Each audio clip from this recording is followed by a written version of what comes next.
تو حقیقی مسلمان کون ہے؟ اصل مسلمان کون ہے؟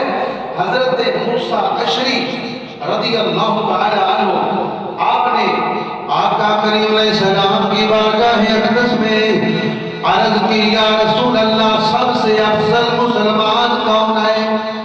سب سے افضل مسلمان کون ہے؟ میرے آقا کریم علیہ السلام نے فرمایا، اے میرے غلام، سب سے افضل مسلمان وہ ہے جس کی زبان سے دوسرا مسلمان محفوظ رہے۔ میرے آقا نے فرمایا، اے میرے غلام، افضل مسلمان وہ ہے جس کے ہاتھ سے دوسرا مسلمان محفوظ رہے۔ محفوظ رہے۔ آج ہماری زبانیں ایسے ایسے تیر برساتی ہیں کہ لوگ اسے سالوں یاد رکھتے ہیں، یار اس نے میرے ساتھ اس طرح ظلم کیا تھا، اس نے لوگوں میں بیٹھ کر مجھے عزت کیا تھا، اس نے مجھے لوگوں میں بیٹھ کر میری عزت اچھالی تھی، مجھے بدنام کیا تھا، مجھے کوئی اختلاف تھا تو الگ میرے ساتھ یہ معاملہ کر لیتا، لوگوں میں تو میری بےزتی نہ کرتا۔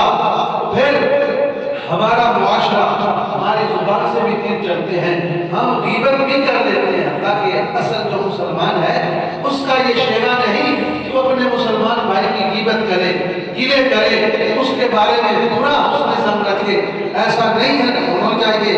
اسی طرح ہم اپنے قدموں سے چل کر اپنے ہاتھوں سے جو ظلم کرتے ہیں یہ ظلم نہیں کرنے چاہیے۔ اگر ہمارے ہاتھ اور زبان سے لوگ محفوظ ہیں